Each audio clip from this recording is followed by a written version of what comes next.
डरा हुआ लड़का जो कि बाथरूम में एक लड़की के साथ बंद हो चुका है और वो लड़की उसके साथ कुछ करना चाहती है और ये कैसे इस सिचुएशन में पहुंचा ये तुम्हें पता चलेगा इस स्टोरी में। तो दोबारा से लेके आ चुके हैं एक और मजेदार सा स्टोरी। एक बंदा जो कि इलेक्ट्रॉनिक शॉप में काम करता है और अभी घूर घूर के एक बड़े से टीवी में किसी सिंगर को देख रहा है। इसका नाम रहता है सांग, जो कि ये इस मानवा का मेन कैरेक्टर जो कि एक सिंगल बंदा है। इसके जीवन में कोई भी अभी तक लड़की नहीं आई है और ये इसी दुख से मरा जा रहा है। तभी इसके पास एक कस्टमर आता है जो पूछ रहा होता है कि जो उसके पास फोन है क्या वो वाटरप्रूफ है कि नहीं है। तो वो बताता है ये वाटरप्रूफ और बाकी का और भी डिटेल जानना है तो आप जाके चेक कर सकते हैं काउंटर पे सारा डिटेल और कुछ मिल जाएगा। तो पूरा काम खत्म होने के बाद ये दोबारा घर वापस आ रहा होता है। ट्रेन में सब फोन देखते हुए सोच रहा होता है कि क्या वो आगे लाइफ में कर सकता है, क्या वो इसी तरह सिंगल मरेगा। और सामने एक कपल रहता है जो काफी मजा उड़ा रहा होता है, सेल्फी ले रहा होता है, हंस के बात कर रहे होते हैं और वो जब अपने आप को देखता है तो काफी ज्यादा दुखी होता है। लेकिन उसके बगल में एक लड़की बैठी हुई रहती है जो काफी ज्यादा शांति से बैठी हुई रहती है और गलती से इसका पैर उसके पैर में टच हो जाता है और उसके बाद जो वो लुक देती है एकदम डिस्गस्टिंग जैसा, तो वो इसे काफी ज्यादा अजीब लगता है जिसके बारे में सोच सोच के वो घर तक आता है और अभी भी सोच ही रहा होता है। लेकिन तभी वो देखता है कि उसके बगल वाले ही अपार्टमेंट में एक खूबसूरत सी लड़की रहती है जिससे वो आज तक कभी बात नहीं किया था। लेकिन वो लड़की काफी ज्यादा सुंदर थी और उसे अच्छी भी लगती थी, लेकिन आज तक उसने कभी उसका आवाज भी नहीं सुना था। तो ये फाइनली काफी ज्यादा अपने आप में ही डिसीजन लेने के बाद वो उसे बात करेगा। तो बात करने के लिए पहले हेलो करता है तो उधर से भी हेलो का साउंड आता है जो काफी ज्यादा इसे बढ़िया लगता है। बोलता है आज का इवनिंग काफी ज्यादा अच्छा गया। तो उधर से कोई जवाब नहीं आता, वो चल जाती है। फिर वो सोचा कि उसका आवाज कितना ज्यादा अच्छा है, हालांकि वो उसे इग्नोर करके चले गए, लेकिन ये खुश कि उसका आवाज कितना ज्यादा अच्छा है। पूरा दिन तो उसका बेकार गया, लेकिन अभी अभी जो हुआ उसने अपने नेबर से बात किया, वो काफी ज्यादा सुंदर है, वो कितनी ज्यादा अच्छी है, उसका आवाज कितना ज्यादा अच्छा है और शायद वो अभी मेरे बारे में सोच भी रही होगी कितना हैंडसम लड़का उसके बगल में रहता है। और वो लड़की ये सोच रही थी कि ये कौन बंदा है जो हमको अभी अभी मिला, क्या इतने बेकार के शकल वाले लोग भी हमारे बगल में रह सकते हैं, इसे तो यहाँ से निकाल देना चाहिए। उसका दिमाग में ये चल रहा है और ये सांग अपना अलग ही ख्यालों में खोया हुआ। उसके फोन में आता है एक मैसेज जो कि उसकी एक पुरानी फ्रेंड का रहता है। इस मैसेज के साथ साथ वो उसका प्रोफाइल भी चेक करता है जो काफी ज्यादा सुंदर रहती है और इस टाइम पे वो उसे मिलने के लिए बुला रही होती है। सांग सोच रहा होता है कि इतने सालों बाद वो उसे मिलने के लिए क्यों बुला रही है। जब दोनों कॉलेज में थे तब उन लोग दोनों का इतना ज्यादा फ्रेंडशिप भी नहीं था, वो लोग इतना क्लोज भी नहीं थे कि वो इसे मिलने के लिए बुलाए। लेकिन इतने सालों बाद आखिर ऐसा हुआ क्या, वो ये सब सोच ही रहा होता है। लेकिन फिर वो सोचता है चलो जाने के बाद पता चल ही जाएगा। तो उसके बाद वो रेस्टोरेंट पहुंचता है जहां दोनों बैठ के मस्त खा पी रहे होते हैं और अभी भी ये सोच ही रहा होता है कि आखिर ये यहाँ पे कर क्या रही है। इसी के बीच में दोनों काफी ज्यादा ड्रिंक करते हैं और वो लड़की इतना ज्यादा ड्रिंक कर लेती है कि ठीक से चल भी नहीं पा रही होती है। तभी सांग उसे घर छोड़ने के लिए लेके जा रहा होता है, लेकिन वो लड़की मना कर देती है कि वो घर नहीं जाएगी, उसे कहीं और जाना है। तो सांग के मन में अब लड्डू फूटने लगता है तो वो उसे लेके पहुंचता है सीधे मोटेल में। उसके बाद होता है कुछ तूफानी शुरू। नहीं, ऐसा नहीं होता है, ऐसा सांग सोच रहा था अपने सपनों में और अभी उसका नींद खुलता है जहां पे वो देखता है कि ये सब तो बस एक सपना ही था, ऐसा कुछ हुआ ही नहीं। उसके घर में कुछ सामान पड़े हुए रहते हैं जिसे देखने के बाद वो याद करता है कि आखिर पहले क्या क्या हुआ था। तो जब ये लोग ड्रिंक कर रहे थे उसके बाद वो लड़की कुछ गैजेट्स के बारे में बताई जो कि रशिया का वहीं के साइंटिस्ट ने इसे डेवलप किया। और सब जो भी गैजेट्स थे ये इंसान के हेल्थ को और ज्यादा बढ़िया करते थे, एक्सरसाइज वाले गैजेट्स थे कुछ अलग अलग तरह के। तो उसी तरह में ये काफी ज्यादा बढ़ा चढ़ा के बोल रहे थे कि लोग आजकल इतना ज्यादा पैसा कमाते हैं किस लिए, ताकि अपना बॉडी को ज्यादा हेल्दी रख सके, हेल्दी खाना खाते हैं, एक्सरसाइज करते हैं और इस टाइम के लिए ये मशीन सबसे ज्यादा बढ़िया है, इसलिए हम ये सिर्फ तुम्हें ही दे रहे हैं और हम इस पे काफी अच्छा खासा तुम्हें डिस्काउंट भी देंगे। तो तुम ये जल्दी से खरीद लो, इससे तुम हेल्दी रह पाओगे, तुम जल्दी नहीं मरोगे। क्योंकि सांग शर्मिंदा बंदा था, ज्यादा लड़कियों से बात भी नहीं करता था, तो इसलिए वो उस टाइम पे कुछ बोल ही नहीं पाया, उसे मना भी नहीं कर पाया और खरीदना पड़ गया इसको। और सिर्फ एक नहीं, काफी सारा सामान खरीदना पड़ गया। और अभी ये सोचता है कि जब इतना सारा सामान खरीद ही लिए तो चलो ये सबको टेस्ट करके भी देख लेते हैं कि काम कर रहा है कि नहीं कर रहा। आखिर हेल्दी भी रहना तो जरूरी है और सामान खरीद ही चुके हैं। तो सारा सामान को अरेंज करता है, सबको प्लग इन करता है और फिर लगा के देख रहा होता है।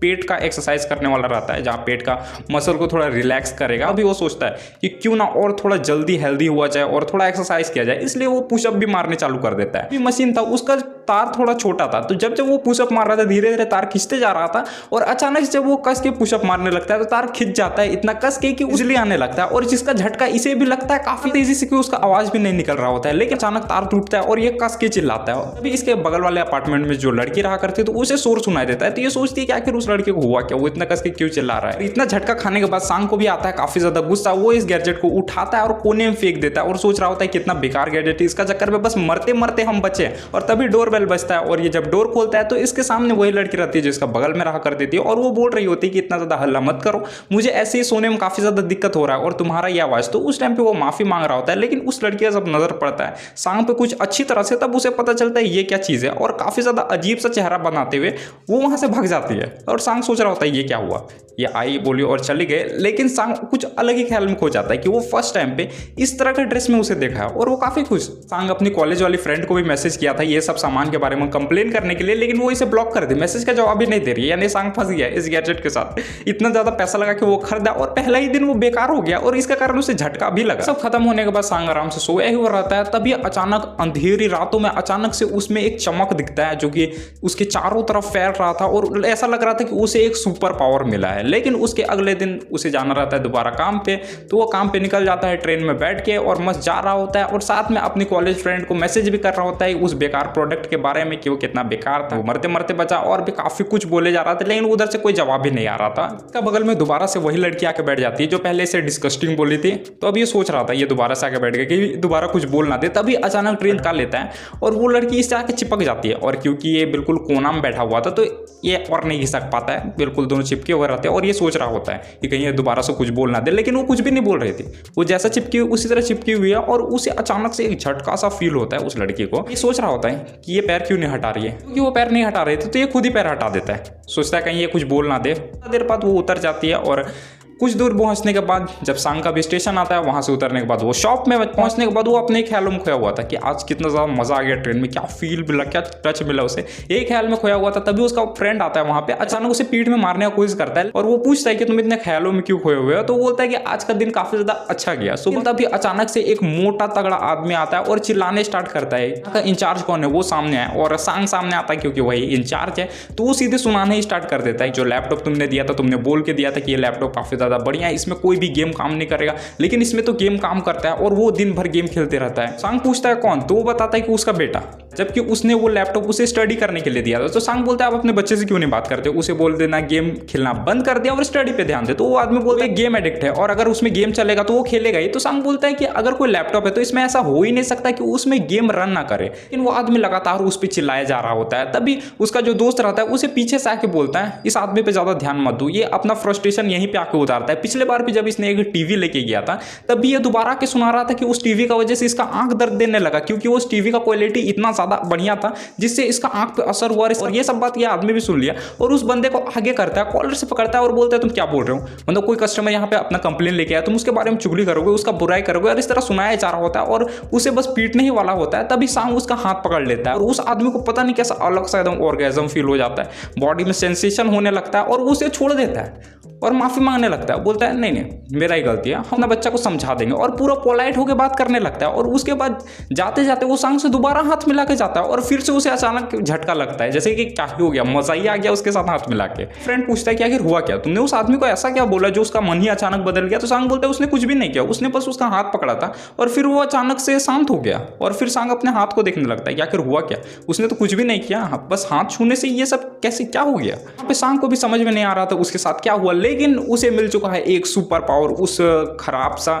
मसाजर का वजह से, जिसका झटका लगने का वजह से उसे सुपर पावर मिल गया, जिसका कारण व्यक्ति जो झटका खाया है इसके हाथ उसके अंदर कुछ तूफानी करने का मन करने लगा। अभी तक इस पावर के बारे में सांग को कुछ भी नहीं पता था। तो सारा काम खत्म करने के बाद सांग दोबारा से ट्रेन में बैठता है घर जाने के लिए, और जब वो दोबारा उसी स्टॉप पे पहुंचता है जहां पे वो लड़की भी बैठती है, तो वो लड़की आती है, चारों तरफ घूमती है और उसी के पास आके खड़ी हो जाती है। और जब अचानक से भीड़ बढ़ने लगता है, इधर उधर धक्का मुक्की होता है, वो लड़की उससे आगे चिपक ही जाती है और हिलती भी नहीं है और उसी तरह चिपकी हुई रहती है। और सांग यहाँ पे सोच रहा होता है इतना बड़ा जगह है लेकिन ये यहीं पे आके क्यों चिपकी, और चिपकी हुई क्यों है, ये हिल क्यों नहीं रही है।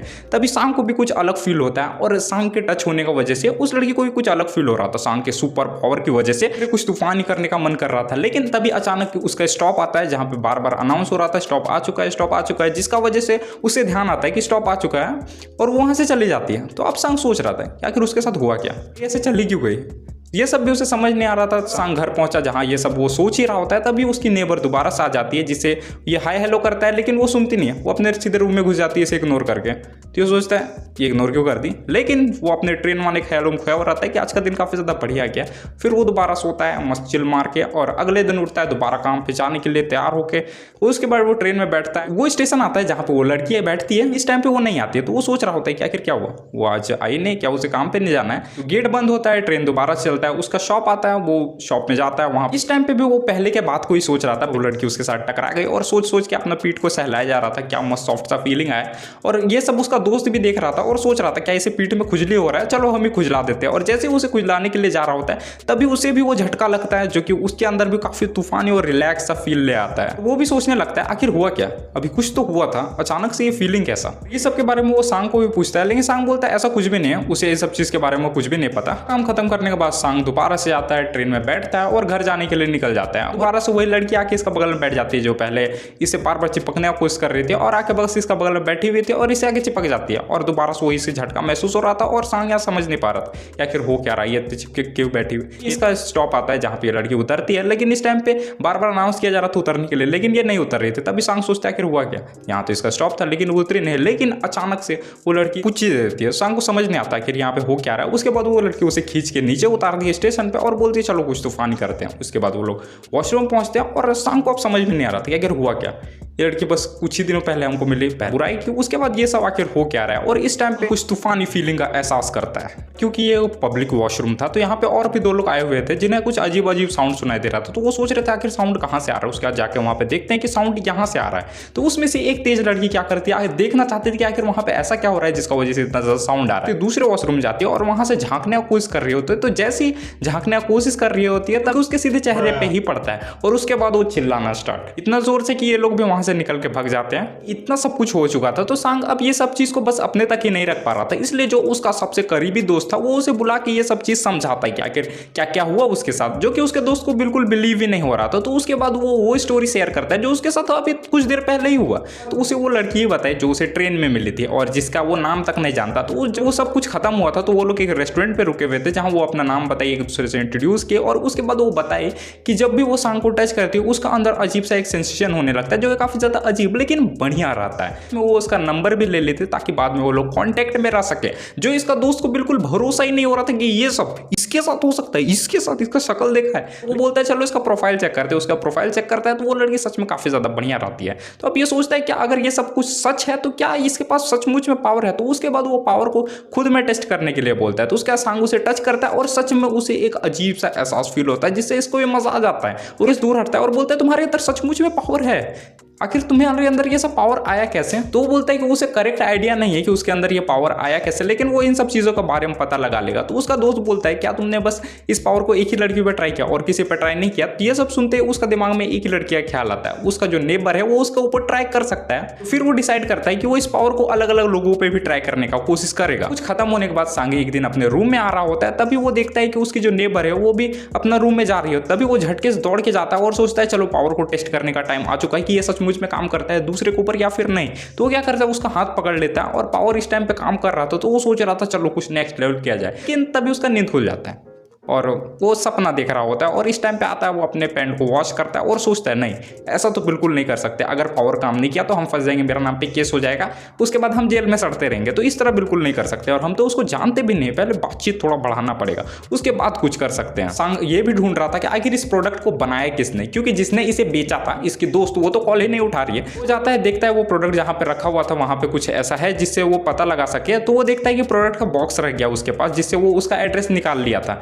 और बाकी प्रोडक्ट वो क्या किया था, जिस दिन उसे झटका लगा था उसी दिन ले जाके वो फेंक दिया था। और वो सोच रहा था कि यहाँ फेंकना ठीक रहेगा कि नहीं रहेगा। तभी एक अचानक बुजुर्ग इंसान आता है जो बोलता है इसे हम संभाल लेंगे, हम इसे ठिकाने लगा देंगे। तो यानी वो सब सामान वो उसी दिन फेंक चुका है। उसके पास अभी एक डब्बा है जिसके अंदर उसे एड्रेस मिल गया जो वो अपने फोन में ले लिया और अभी वो उस जगह पे जा रहा है जहाँ पे वो मशीन बना था। सांग पहुंचता है अब उस बिल्डिंग के पास जहाँ पे वो प्रोडक्ट बना था। तो जब वो उस रूम में जाता है जहाँ पे ये सब काम हो रहा होता है तभी वो देखता है कि यहाँ पे काफी सारे सामान तो रखे हुए लेकिन कोई है नहीं। थोड़ी देर बाद ये अचानक से एक अजीब सा इंसान आता है जिसका बाल काफी ज्यादा बड़ा बड़ा रहता है और वहां पे आने के बाद पूछ रहा होता है कि आखिर तुम कौन हो, तुम यहाँ पे क्या कर रहे हो। तो सांग बताता है वो उसका प्रोडक्ट लिया था जो कि काफी ज्यादा बेकार था। तो बंदा बोलता है कि कोरियन नहीं बोल सकते, हम रशियन बोल सकते हैं, हम रशियन है, नो कोरियन ओनली रशियन। और साथ में वो ये भी बोलता है कि रिफंड नहीं दे सकता है वो, नो रिफंड। तो सांग बोलता है उसे रिफंड नहीं चाहिए, कुछ बात करना है इस सामान को लेकर। बोलता है बस बातचीत करना है, ठीक है कर लेंगे। लेकिन तभी उसके नाक से अचानक खून आने स्टार्ट होता है और वहीं पे बेहोश हो जाता है। और जब उसका नींद खुलता है तो वो देखता है कि वो एक बर्फीले इलाके में जहाँ पे एक सुंदर सी लड़की चल के उसके पास आ रही है, कुछ तूफानी करने ट्राई कर रही है। लेकिन जब उसका नींद खुलता है वो देखता है कि वहीं पे गिरा पड़ा था और सांग उसे थप्पड़ मार मार के उठा रहा है, यानी वो सपना देख रहा था। सांग उसे उठाता है और बोलता है सही से उठने के लिए। तो उसके बाद वो सॉरी बोलते बोलते उठता है और जाकर कुर्सी में बैठता है। उसके बाद सांग उस सब कुछ बताता है जो कुछ भी हुआ उतने दिनों में उसके साथ, उसके प्रोडक्ट का वजह जो भी उसके अंदर पावर आया। ये सब सुन के उसे भी पहले यकीन नहीं हो रहा था, लेकिन धीरे धीरे यकीन होने लगा। और उसके बाद सांग पूछता है कि आखिर तुम यहाँ पे क्या कर रहे हो, तुम ऐसे हालत में क्यों हो। तो वो बताता है कि क्या हुआ था, उसने जब ये कंपनी खड़ा किया था तो काफी ज्यादा लॉस में गया था, जिसका वजह से कुछ भी नहीं चला और अभी तो उसका सामान भी बिकना बंद हो चुका है, यानी टोटल लॉस हो चुका है। और अभी ये जिस बिल्डिंग में रह रहा है वहां लोग मर चुके थे, मतलब वो एक भूतिया बिल्डिंग है जहां पे वो रह रहा है। ये बिल्डिंग भूतिया है, इस वजह से उसे यहाँ पे फ्री में रहने के लिए मिल रहा है। और क्योंकि वो एक साइंटिस्ट है इसलिए वो भूत के बारे में नहीं मानता है कि भूत वूत जैसा कोई चीज होता है। ये सब सुनने के बाद सांग सोच ही रहा होता है कि ये चेहरा तो कहीं देखा हुआ लग रहा है, ये कोई तो इंसान है जिसे हम कहीं तो देखे हैं। तो बोलता है कि टीवी में जरूर तुमने देखा। उसके बाद सांग को याद आता है कि उसने इसका टीवी में इंटरव्यू देखा था। ये एक साइंटिस्ट है जो कि इंटरव्यू दे रहा था कि यूएफओ होता है। तो सांग बोल रहा था तुम बोलते हो तुम यूएफओ मानते हो लेकिन भूत में नहीं मानते हो क्या। तो वो साइंटिस्ट बोलता है कि कभी कभी उसे लोगों के सामने झूठ बोलना पड़ता है पैसे कमाने के लिए, लेकिन अभी उसके पास कुछ भी नहीं है, वो खाली आते पैसा वैसा कुछ भी नहीं है। तो साइंटिस्ट सांग का प्रॉब्लम सुनने के बाद बोलता है ठीक है वो उसका प्रॉब्लम का सॉल्यूशन करेगा, लेकिन उसे भी टेस्ट करना ये सचमुच में पावर है। तो उसका सांग उसे भी टच करता है और जो उतना थका हारा दिख रहा था साइंटिस्ट काफी ज्यादा दुखी था, अचानक से उससे भी एक अजीब सा फीलिंग का एहसास होता है जिससे उसे मजा आ जाता है। सचमुच में तुम्हारे पास कुछ अलग सा एनर्जी है, हम उसका पता लगा सकते हैं, लेकिन उसके लिए मुझे तुम्हारा ब्लड चाहिए हो ताकि हम उसके ऊपर कुछ टेस्ट कर सके। तो वो सांग मान जाता है कि वो उसका ब्लड ले सकता है, लेकिन साथ में वो ये पूछता है क्या तुम्हें ये सब चीज करना तो आता है ना, तुम ब्लड निकाल तो पाओगे ना। तो साइंटिस्ट बोलता है वो एक रशियन है, वो कुछ भी कर सकता है, ये सब चीज तो उसके लिए आम बात है, आखिर इंसान गलतियों से ही सीखता है। जिससे सांग थोड़ा डरता है कि गलती से सीखे क्या मतलब है। साइंटिस्ट बोलता है टेंशन मत लो सब आराम से हो जाएगा। उसका साइंटिस्ट उसका कुछ ब्लड ले लेता है ताकि वो टेस्ट कर सके इसके ऊपर कि आखिर क्या क्या हुआ। थोड़ी देर बाद ही सांग को एक कॉल आता है उसका दोस्त का, और उसका दोस्त बताता है कि उस लड़की का इन्फॉर्मेशन मिल गया जिसका तुम ढूंढ रहे थे, तुम्हारी वो कॉलेज की दोस्त जिसने तुम्हें प्रोडक्ट बेचा है, वो एक मॉल में है इस टाइम पे। ये सब सुनने के बाद सांग सीधे उस मॉल की ओर दौड़ पड़ता है जहां उसकी दोस्त मिलेगी। वहां पे पहुंचता है, देखता है उसकी दोस्त भी वहां पे कुछ सामान ले रही है। तो वो क्या करता है किसी सब्जी को उठा लेता है, उसका पीछे छुप रहा होता है, लेकिन बस अपना चेहरा ही छुपा रहा होता है करके वो उसका सामने पहुंचता है और उसका हाथ ही पकड़ लेता है और बोलता है कि चलो तुम्हें पुलिस स्टेशन जाना पड़ेगा, सब कुछ जो तुमने सामान बेचा है उसका तुम्हें रिफंड देना पड़ेगा। और उसका हाथ छोड़ ही नहीं रहा होता है जानबूझ के, ताकि जो उसका अंदर पावर है क्या वो दूसरी लड़कियों में काम करता है या फिर नहीं, उससे ये भी पता चल जाएगा। और उसे जबरदस्ती खींच के ले जा रहा होता है। सांग का पावर काम कर रहा होता है, उसे अजीब फीलिंग आ रहा होता है और वो ठीक से चल भी नहीं पा रही होती है। तो वो लड़की बोलती है उसका तबीयत ठीक नहीं लग रहा है। वो दोनों लोग उसका घर जाएंगे, उसके बाद वहां कुछ बातचीत करेंगे। तो सांग इस पे मान जाता है क्योंकि उसे यही तो चाहिए। तो लड़की हाथ को छोड़ने के लिए बोलती है, लेकिन सांग मना करता है, नहीं तुम्हारे घर हम हाथ तुम्हारा पकड़ के लेके जाएंगे, अगर तुम बीच में भाग गई तो, जो कि सच भी अगर ये भाग गई तो सांग का पैसा डूब जाएगा। इतना सा मशीन कर दे, इतना महंगा, एक दिन भी काम नहीं आया, लेकिन उसे सुपर पावर देके ही है। तो जैसे तैसे करके वो लोग घर पहुंचते हैं जहां आराम से चिल मार के बैठा हुआ रहता है। और वो लड़की तो वॉशरूम चले जाती है और वहां पे जाने के बाद सोच लेती है किस तरह का फीलिंग है जो उसका अंदर से आया। और सांग वहां पे बाहर बैठ के उसके रूम का हालत देख रहा था जो उतना भी खास नहीं था, और जब रूम का हालत ही देख रहा था उसे कुछ और भी दिख जाता है जो कि उसे जाना पहचाना लग रहा था। और जब उसे बस उठाया ही था तभी वो लड़की दोबारा आ जाती है और अचानक से ये चिल्ला देता है और उस चीज को फेंक देता है। और फिर वो लड़की बोलती है उसे यहाँ से बाहर जाने के लिए, बोलता है वो ऐसे नहीं जाएगा, उसे रिफंड चाहिए। तो वो लड़की को आता है अब गुस्सा, वो बोलते किस बात का रिफंड, तुम्हारे पास क्या प्रूफ है कि हम वो सामान तुम्हें बेचे हैं, रिसिप्ट है क्या तुम्हारे पास। और सांग के पास रिसिप्ट नहीं था क्योंकि वो ऐसे किसी शॉप से जाकर नहीं लिया था जो उसे रिसिप्ट मिलेगा, कौन सा सामान कितना में खरीदा है, किसके नाम पे खरीदा है, कौन सा कंपनी के द्वारा बेचा गया है, ये सब चीज कुछ है ही नहीं, रिसिप्ट ही नहीं है उसके पास। तो अब सांग सोचने लगा वो तो बुरी तरह से फंस गया, इस लड़की ने तो फंसा ही दिया, ना ही रिसिप्ट है और जो प्रोडक्ट है वो भी हम फेंक चुके हैं, तो अब क्या प्रूफ रह गया कि इसके मशीन से मुझे झटका मिला है। और ये सब सोचने के बाद सांग को आता है गुस्सा, ये इसे उल्टा सीधा बोलने चालू करता है, फ्रॉड है, ये कर दिया वो कर दिया, जिसका वजह से उस लड़की को आता है गुस्सा, वो इसे मारने चाह रही होती है।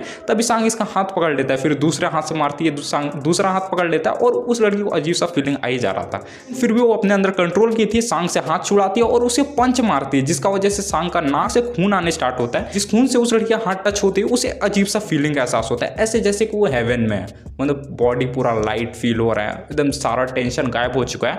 बाद वो सारी बातों को भूल के वो सांग से एक ही चीज रिक्वेस्ट करती है, चलो कुछ तूफानी फीलिंग करते हैं। और सांग को भी तो ये करना था, अपना पावर टेस्ट करना था, और इस टाइम पे वो टेस्ट हो रहा है। और जब ये सब चीज स्टार्ट हुआ था लड़की सोच रही थी ये जो बंदा है इससे हम बस एक ही टाइम अच्छी तरह से मिले हैं। और फिर वो उस टाइम को याद करती है जब ये लोग गर्मी के मौसम में मिले थे और सांग उसके लिए चॉकलेट आइसक्रीम लाया था, जो ये लेना नहीं चाहते थे लेकिन काफी ज्यादा गर्मी था इसलिए ले लेकिन सांग इसे तब भी नहीं पसंद था। और सांग भी इस मूवमेंट को याद कर रहा था, और क्योंकि वही एक मूवमेंट था जब ये लोग साथ में थे और इतना लंबा टाइम स्पेंड किए थे। सांग के पास उतना पैसा नहीं हुआ करता था। सांग जाता है एक स्टोर पे जहाँ पे वो 2 आइसक्रीम खरीदता है, एक अपने फ्रेंड के लिए एक खुद के लिए, और ले जाके अपने फ्रेंड को देता है जो इसके फ्रेंड मजे से खाती है और ये भी काफी खुश होता है उस टाइम पे। लेकिन इस टाइम पे कुछ अलग ही माहौल चल रहा था, तूफानी चीज खत्म होता है। उसके बाद वो लड़की उसे धक्के मार के बाहर निकाल देती है और सांग बोल रहा होता है उसका रिफंड का क्या हुआ, तो वो लड़की उसे एक बॉक्स फेंक के मार देगी, कोई रिफंड नहीं मिलेगा। तो सांग इस टाइम पे सोचता है जो चीज वो करने आया था वो हो चुका है, छोड़ो रिफंड तो बाद में ले ही लेंगे। इसी के दूसरे साइड साइंटिस्ट भी पूरा कोशिश कर रहा था जांच करने का उसका ब्लड का कि किस तरह के सुपर पावर्स हैं। वो सब जब ये चेक ही कर रहा था तो काफ़ी कुछ उसको पता चला, जो कि हम लोग इसके अगले एपिसोड में कवर करेंगे। और सांग अपने पावर का किस तरह से इस्तेमाल करता है और आगे क्या क्या करता है ये तुम्हें पता चलेगा इसके अगले एपिसोड में। तो मिलते हैं हम इसके अगले एपिसोड में। वीडियो पसंद आया हो तो वीडियो को लाइक कर देना, और कुछ ज़्यादा ही पसंद आया हो तो शेयर कर दो अपने दोस्तों के साथ, और कमेंट बॉक्स में एपिसोड 2 लिखना मत भूलना, और हाँ, चैनल को सब्सक्राइब भी कर लेना।